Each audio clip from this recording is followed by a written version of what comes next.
Hi అండి. ఈరోజు tasty carrot fry చేసుకుందామండి.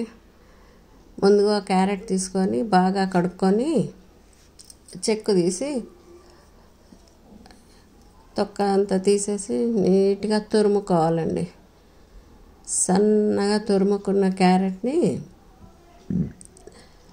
ఒక ప్యాన్ పెట్టుకొని తగినంత ఆయిల్ వేసుకొని ఆయిల్ హీట్ ఎక్కిన తర్వాత పోపు దినుసులు వేసుకోవాలండి. ఆవాలు, జీలకర్ర, మినపప్పు. క్యారెట్ ఫ్రైకి మినపప్పు చాలా టేస్ట్ ఉంటుందండి. కొద్దిగా ఎక్కువ వేసుకోవాలి. తిన్నా కొద్ది టేస్ట్ వస్తుంటుంది మినపప్పుది. సన్నగా తురిమిన పచ్చిమిర్చి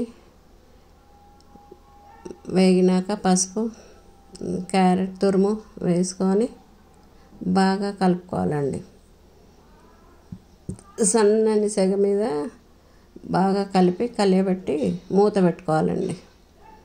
ఒక్క 2 నిమిషాలు బాగా మగ్గినాక మూత తీసి తగినంత కారం, ఉప్పు వేసుకొని బాగా కలిపి మూత పెట్టి మంచి మగ్గనివ్వాలండి.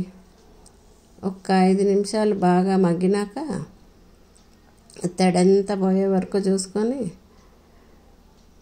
మళ్ళీ ఒక్కసారి మూత పెట్టుకొని ఒక్క 2 నిమిషాలు ఉంచుకోవాలండి. అంతే. ఎంతో టేస్టీగా ఉండే క్యారెట్ ఫ్రై రెడీ అండి. ఇది చపాతీలోకి, పూరీలోకి, అన్నంలోకి కూడా చాలా బాగుంటుందండి. ఒక్కసారి ట్రై చేసి చూడండి. 10 నిమిషాలలో.